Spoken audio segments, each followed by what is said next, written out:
Yashovardhan Azad now joins me on the show. Former Intelligence Bureau official, senior police officer, respected for his acumen on policing and law and order. Mr. Azad, welcome. You know, you just heard the VHP say that, hum pe attack hua, fir humne attack kiya. Now, in a situation like this, we have images of VHP people with swords, guns, stones, sticks, using them as well. Where do you think the police went wrong? Why do we have this situation on our hands in the first place, Mr. Azad?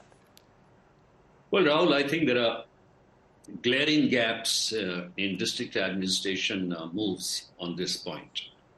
You see, the moment, in fact, this situation was building up for the last few months. There were incendiary messages which are coming out in the social media from both sides. And as you have asked all the right questions and virtually covered the entire gamut of issues which are happening to the build-up, it was incumbent upon the district administration to take very, very tough action.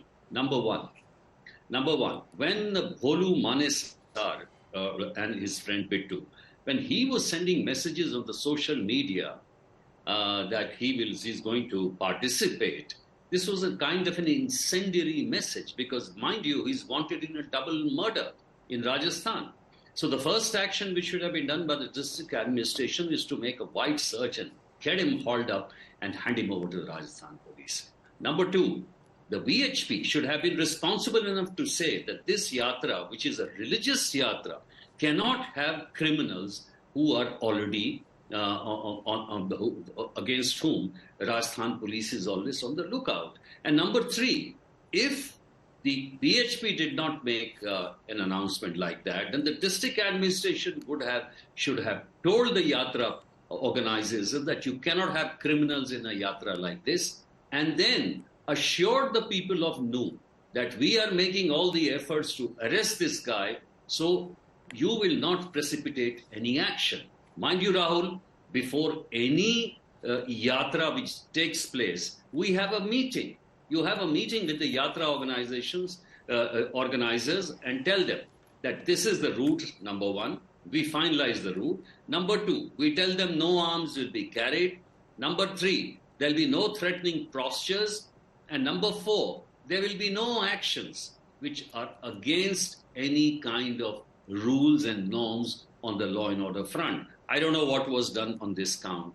And lastly, if the situation builds up and the conflagration comes to that point, then you take decisive action on that point. And as you have said, the RAF was standing 2 kilometers away and you're using home guards. The SP is on leave and nobody takes decisive action on that particular point of time. I don't support those stone throwers. They should have been arrested immediately.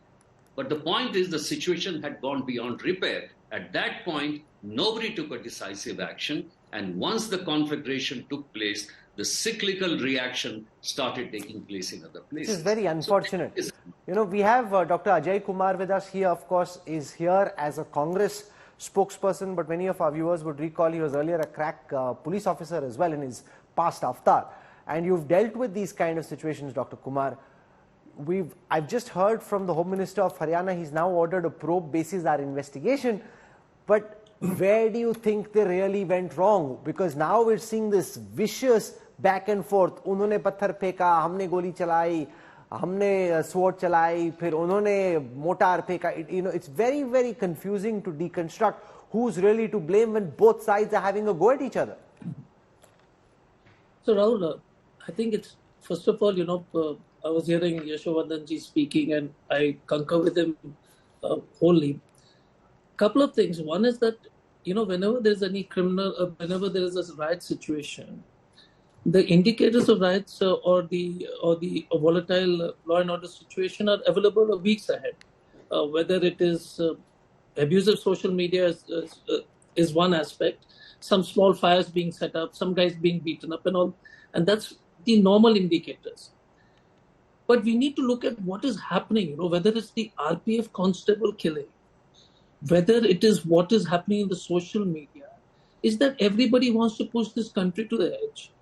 And it's for us, see, right now in Noida, near your TV studios, there was 144 and there was this VHP procession which happened. Delhi had 144 and it had a VSP procession happening. So the question again is, if the police officials are looking for leadership from a political front, where there is a total abdication of what should be a governance. And I'll give you a very clear-cut example. They transferred the SP of Bareilly recently for doing a lathi charge. Actually, you would have had a Haryana-like situation on Bareilly also. Young IPS officer gets transferred. So the message goes that, boss, you need to. So my issue is whether it is some crazy anchors, and not to mention names, so I won't do that because I'm on a different channel. But the important part is what is the final solution? So the issue is that much as it falls purely on the Bharatiya Janata Party for sure, because you can't keep saying that these are fringe elements and all. You have raised those temperatures.